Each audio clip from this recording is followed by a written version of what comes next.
Las protestas del mundo árabe se propagaron a Bahrein, un pequeño país gobernado hace más de 200 años por una dinastía sunita.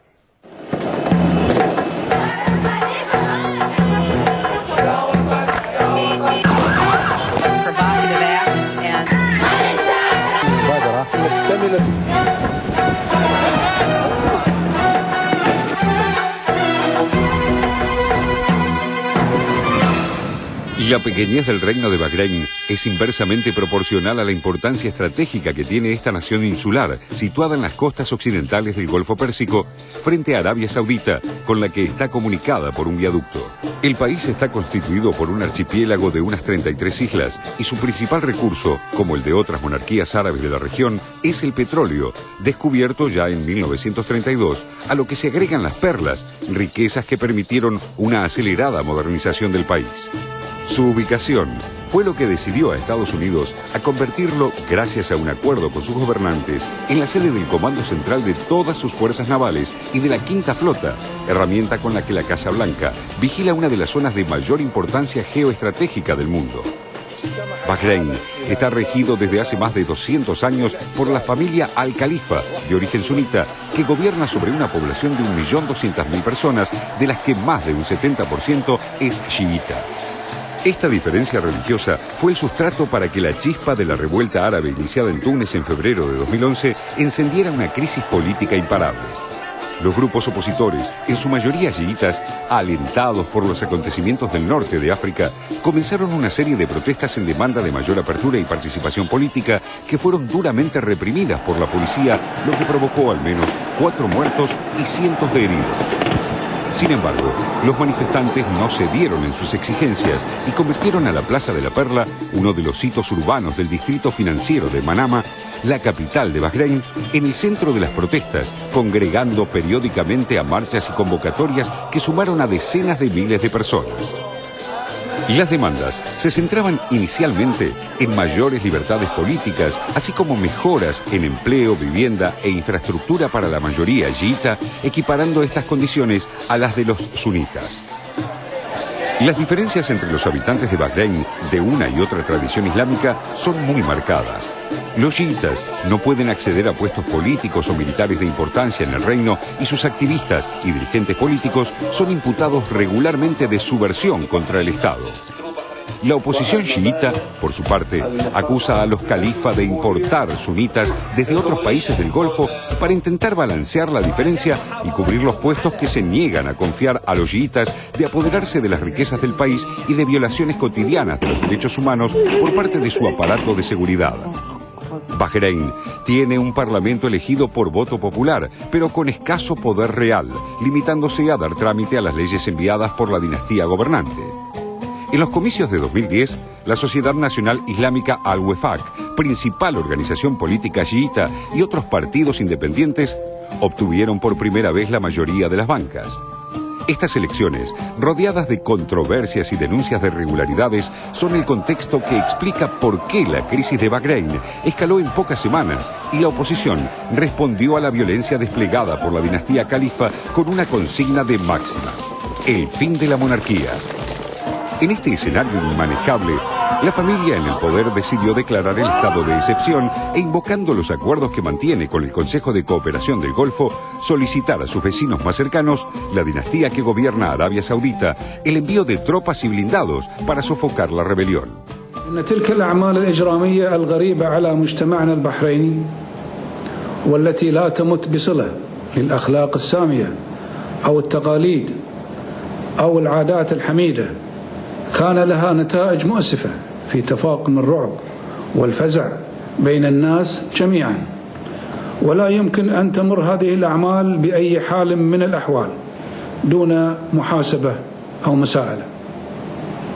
وأنني في هذا الوقت أدعو المواطنين والمقيمين إلى الهدوء وتوخي الحذر في تحركاتهم والتعاون مع رجال الأمن من أجل تسهيم قيامهم بمهمتهم في حفظ الأمن والاستقرار والحفاظ على مقدرات الوطن ومصالحه.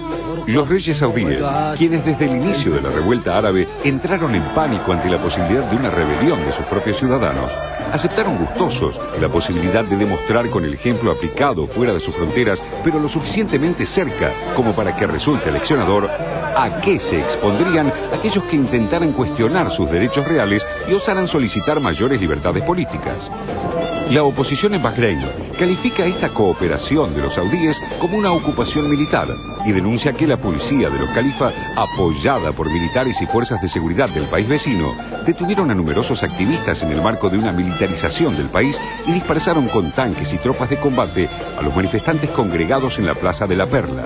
التطور الأكثر خطورة وقت كتابة النداء العاجل هذا هو التهديد الجاد من دخول قوات سعودية وخليجية أخرى لمواجهة شعب البحرين الأعزل.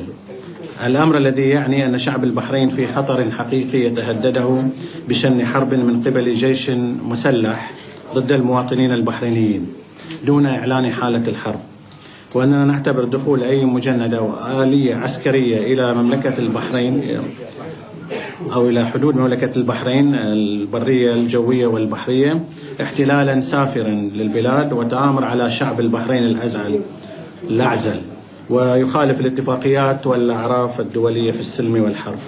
نظرا لذلك فإننا ندعو الأسرة الدولية لتحمل مسؤولية السلام والأمن الدوليين بصورة سريعة وحماية شعب البحرين من خطر التدخل العسكري الخارجي والتحرك بصورة عاجلة لمنع أي مجندين أو آليات عسكرية من دخول البحرين واتخاذ ما يلزم لحماية المدنيين بدعوة مجلس الأمن للانعقاد بشأن هذا الموضوع بصورة عاجلة. شكرا.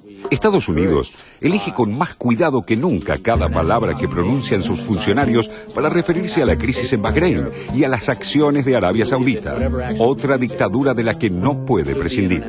We call for calm and restraint on all sides. In Bahrain, we're particularly concerned about increasing reports of provocative acts and sectarian violence by all groups.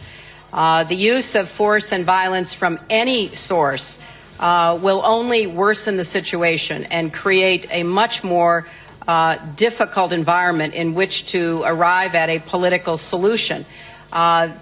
So our advice to all sides is that they must take steps now to negotiate toward a political resolution. Pero a esta altura de los acontecimientos resulta muy difícil para Washington disimular las contradicciones flagrantes a las que los obliga el clásico doble estándar que domina la política exterior estadounidense. Es que no es posible alentar la revuelta en Irán y desestimar demandas similares en Bahrein y Arabia Saudita, países en los que o no se celebran elecciones o estas tienen apenas el sentido de un juego cívico sin efectos en la política real. Y una vez más, como ya ocurrió en Irak, en este ajedrez es Teherán, la principal potencia chiita de la región, quien vuelve a ganar cada vez que en algún país del mundo árabe se levantan por sus derechos quienes profesan esta variante del Islam. Como lo demostraron los acontecimientos en Túnez y Egipto, Estados Unidos hará todo lo posible por sostener a estos regímenes autoritarios que le son tan útiles hasta el último minuto y los dejará caer cuando los habitantes de esos países decidan que llegó la hora de practicar sin demora esa democracia que tanto predica la Casa Blanca.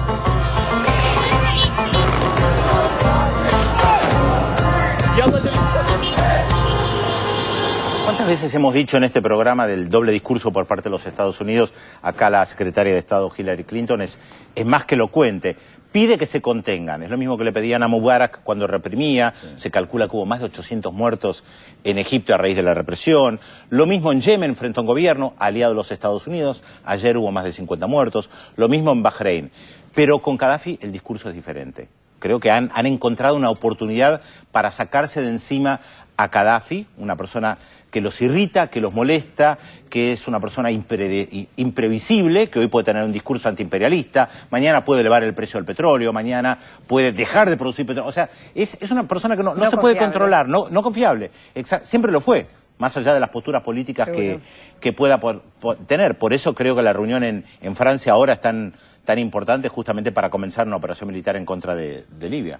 Y bueno, hablando de doble discurso, fíjate vos que en realidad lo que dice el Consejo de Seguridad es, con el tema de la exclusión aérea, es bombardear para que no bombardee Gaddafi. Exactamente. O sea, es un contrasentido. ¿Y quiénes han dado armas a Gaddafi para que reprima y básicamente los europeos, Rusia, ¿sí? Sin lugar a dudas. Entonces, sin duda el doble discurso... Como con Saddam Hussein. Exactamente. Lo armaron cuando lo necesitaban en contra de Irán, cuando no lo necesitaban más, se lo sacaron de encima. Hoy Gaddafi mandó un discurso, una frase bastante potente para Obama, y le recordó que es hijo de África, porque como su padre era kenyata, entonces le dijo, aunque me ataquen, igual te perdono porque sos un hijo nuestro, en el sentido de un hijo de África, ¿no es cierto? Como en el caso que veíamos de Japón, el uso también de la información con intereses políticos y económicos, también lo vemos en el mundo árabe.